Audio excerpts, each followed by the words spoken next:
I've got some tomato seedlings that I'm going to plant today that are from pretty special seeds. I'm not going to be planting these ones in the ground today. They're still a little bit small. I'm going to shift them to our upstairs nursery.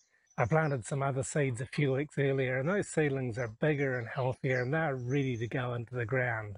These seeds I'm planting are pretty special. They're heirloom seeds, and the tomatoes they grow are fantastic. They are so fleshy and sweet and are just incredibly different than the type of tomatoes that you can buy in the stores these days. And these seeds have got a pretty cool story attached to them too.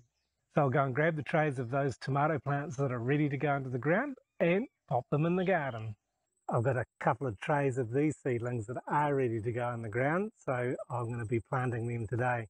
The weather here is getting a bit cooler now, and it is just about the right time of the year. So it's the beginning of November, and we've just started to notice the especially the nighttime temperatures are dropping a bit, and it is about the right time to plant them. I've planted them a few years here now. It's probably the 5th year, I guess, and I'm kind of having limited success. I used to grow them when I was in New Zealand, and we would get huge tomatoes in New Zealand, but the weather here, the climate, the soil, things are different, and so I am still experimenting with how to get the best tomatoes possible. But I've learned that as you keep growing the same type of seed, harvesting the seed from one harvest to the next, the plants will become acclimatized and should start doing better. So that's what I'm hoping will happen, because these are, well, like I said, fabulous tomato plants. Are beautiful, produce really delicious sweet tomatoes that I just love. They're great on hamburgers, great on sandwiches, great for making sauce, all kinds of things. And like, it is beginning of November, it is getting cooler, but I have been planting these. I've got a few other plants further down the garden that some of them are doing okay, some of them are not doing as well as others, but I'm quite determined to really try and grow them all year round if I can. I'm not sure if it's all possible, but I'll give it a shot. I'll give it a try because I enjoy them so much. And we can buy tomatoes all year round, fresh ones from the market here, but they're usually pretty boring. They're usually fairly acidic and they don't have a lot of flavour to them. And these, yeah, no comparison to these that we call, affectionately in our family, we call them our Uncle Leo's tomatoes. And they, like I said, they're an heirloom variety that Uncle Leo got for us, and we've just continued to grow them.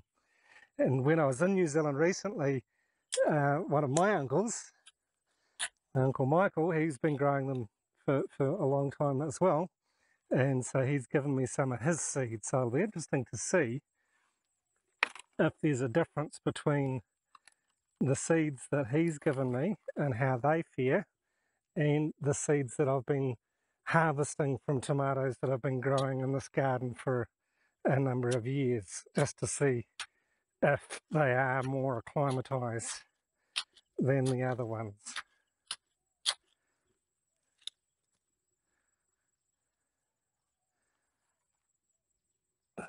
These ones have actually germinated and sprouted quite nicely. I've got, I think, out of all of the 4 that I've planted so far, and the 2 that are left, there's only been 1 that only had a single plant in it. So I put 2 or 3 seeds in each one, usually 2, and some of them are a little bit small, so I'll get rid of those, but most of them are looking very rich, very healthy. You'll notice that here I've got no structure for these tomatoes to grow up. I'm working on that. I've got some of the bamboo cut already, and I'll be trying something a little bit different with that to make it a bit more interesting.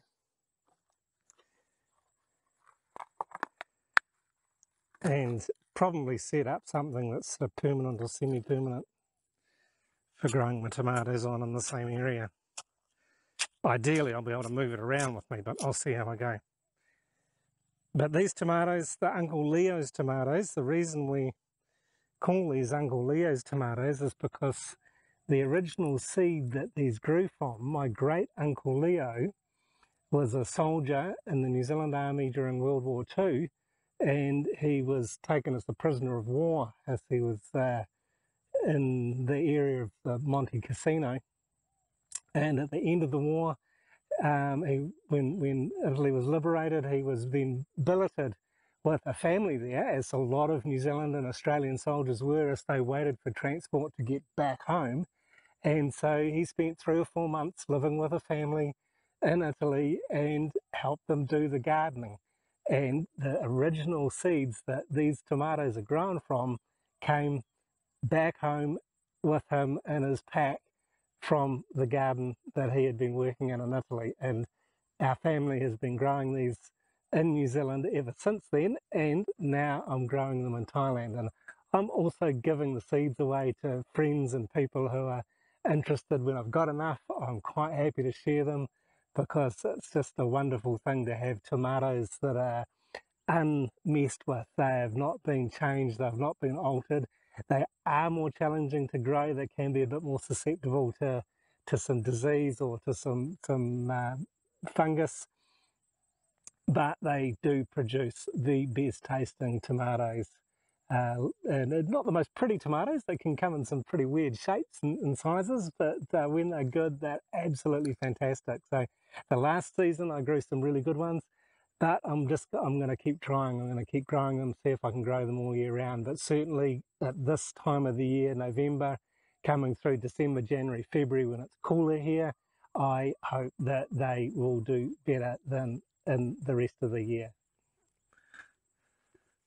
We'll see. If I don't try, I don't know. So that's what we're doing, just trying things out, experimenting in how we plant them, where we plant them, the type of food that we're giving them. Everything's organic. There's plenty of compost. The soil's good now. We'll enrich them with our EM fertilizer and other things like that. And we'll just keep doing the best we can and developing them, and seeing if I can't get them to grow as big as I used to back in New Zealand, where it was a little bit cooler. I'd love to hear from you, particularly if you're growing tomatoes in a tropical climate, and to learn how you're doing, and maybe some tips and tricks. So if you've got some experience with this, or if you're just trying yourself, just trying and planting tomatoes in a tropical climate or in a hot climate, please leave us a comment below and let's discuss this and encourage each other. Thanks for watching.